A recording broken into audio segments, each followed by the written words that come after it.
আসসালামু আলাইকুম। সবাই কেমন আছেন? আলহামদুলিল্লাহ আমরা তো ভালো আছি। আজকে শুক্রবার, ছুটির দিন। ছুটির দিন মানে একটু ভালো-মন্দ খেতে হয়। তাই আজকের রেসিপিতে থাকছে মুরগির বিরিয়ানি। সাথে আনুষঙ্গিক আরো কিছু রান্না করব। এই তো ১ম এ মাংসটা বসিয়ে দিয়েছি। মাংসটার মধ্যে থাক।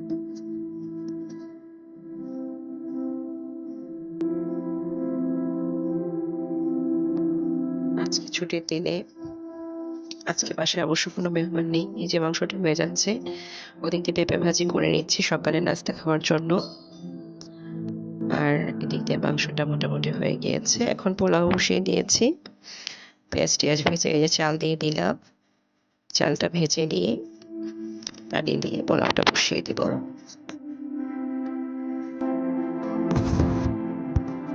আলুটা ভেজে দিচ্ছি বিরিয়ানির ভিতর দেওয়ার জন্য।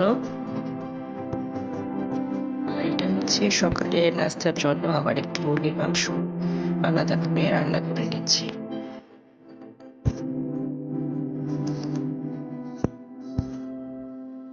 আমাদের সকালে নাস্তা খাওয়ারই বেশি চিন্তা যে সকালে কি দিয়ে নাস্তা খাবে।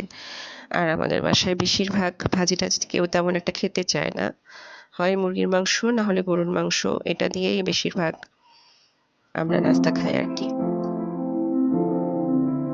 তো এই যে মাংসটা রান্না করে নিচ্ছি। ওদিক দিয়ে পোলাওটা হচ্ছে। এই যে পোলাওটা মোটামুটি হয়ে গিয়েছে। এখন এর সাথে মাংসটা মিশিয়ে দিব। এই যে রান্না করে রাখা মাংসটা এখন পোলাওর মধ্যে দিয়ে দিব।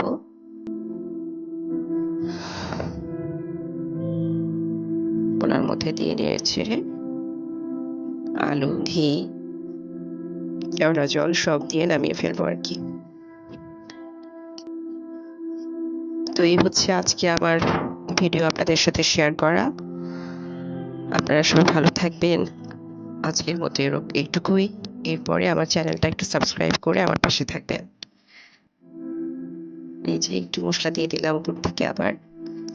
আর এই যে নাড়াচাড়া করে নিচ্ছি।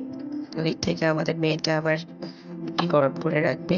সকালে আমরা শুধু সেঁকে খাই আর হালকা করে একটা গরম করে ঠান্ডা করে বক্সে রেখে দিই রুটিটা।